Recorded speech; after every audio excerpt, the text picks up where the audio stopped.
de Alfredo. Por ejemplo, en ahí se cuestionan, ¿no?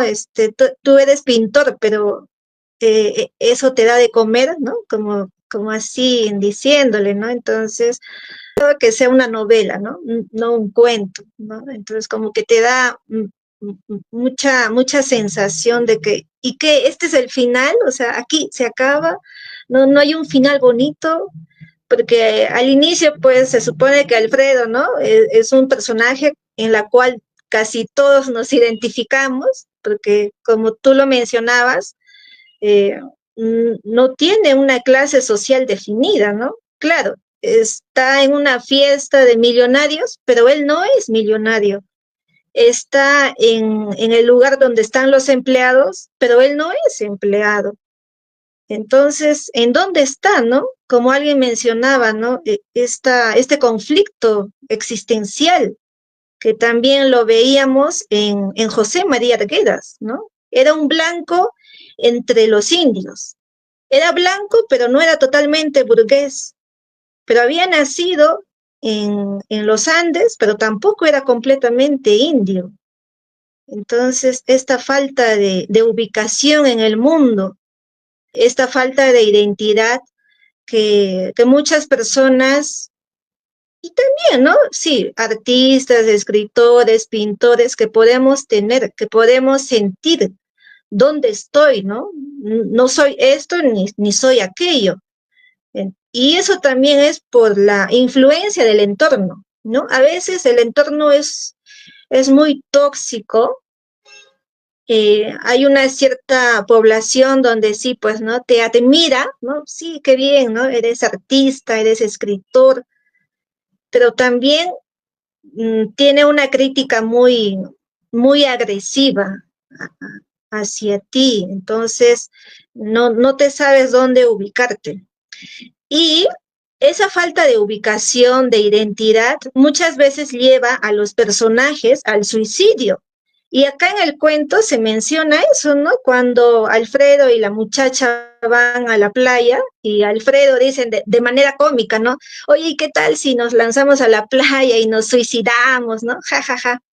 Pero en ahí yo me ponía a pensar, pero es que no es cómico, porque cuando mucha gente no tiene esa identidad, no tiene esa pertenencia a una clase social, pues dice, entonces, ¿qué hago acá? ¿No? Mejor me despido y total, a nadie le importa mi existencia. Entonces, en ahí también como que hablaba de la depresión, ¿no?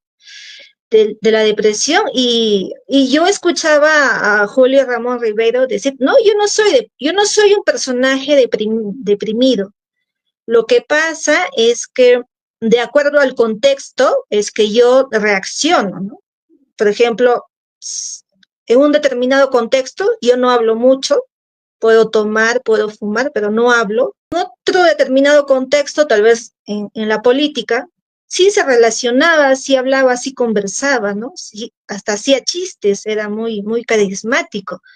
Entonces, eso también es la influencia mucho del medio, ¿no? Del entorno social. Por eso uno tiene que tener, pues, ¿no? Una personalidad muy fuerte, ¿no? Gran autoestima para que el medio tampoco no te derrumbe, ¿no? Con las críticas ni con los elogios, ¿no? Hay que estar ubicados, ¿no? Porque muchas veces eso lleva, ¿no? A los artistas en sí, pero más sensibles, ¿no? Lo que sucede en la realidad social. Entonces, tanto las críticas como los elogios hace que cambiemos de personalidad, ¿no? Muchas veces, hace que cambiemos de decisión, como le pasó pues a Alfredo, ¿no? Que al inicio tenía esta actitud de reivindicar, pues, ¿no? Las injusticias sociales, pero también a medida que pasan los minutos, se da cuenta, ¿no? ¿Y qué va a decir la gente, ¿no? Si me ve pasear con esta muchacha que es negra, ¿no? O sea, también a él le afectó ese entorno, esas críticas, y decide, pues, ¿no? Huir, aunque en el fondo, tal vez, a él le gustaba esa muchacha, ¿no? Quería estar con ella, le pareció muy simpática, pero la influencia del medio pudo más, ¿no? En sus decisiones somos personas, ¿no? Somos escritores, sí, pintores, sí, pero al final todos nos relacionamos en esta misma sociedad, ¿no? Y todos necesitamos de todos. Una gran crítica, ¿no? Que hace Julio Ramón Ribeiro a la sociedad, porque este es un cuento, ¿no? De los años 60 y mira, es tan vigente hasta el día de hoy, ¿no? Entonces, hay que tener, pues, ¿no? Identidad, hay que tener un buen autoestima para que la influencia del medio no sea tan potente, ¿no?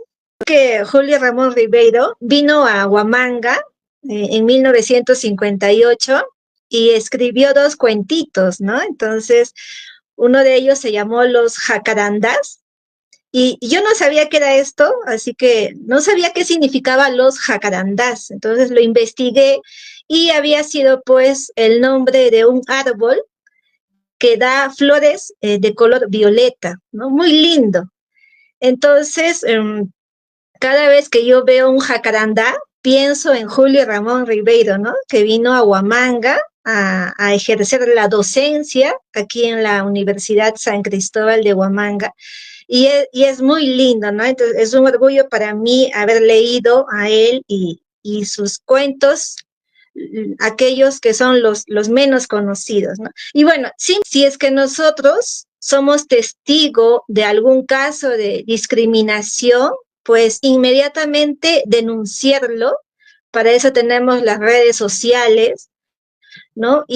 Y a veces tal vez podemos pecar de exageración, pero es mucho mejor que pequemos de exageración a que nos quedemos callados, ¿no? Entonces, así que cualquier episodio de discriminación, ya sea pues racial, económica, política, ¿no? Lo denunciemos así por la indignación del entorno, ¿no? Esas personas no van a dejar de discriminar.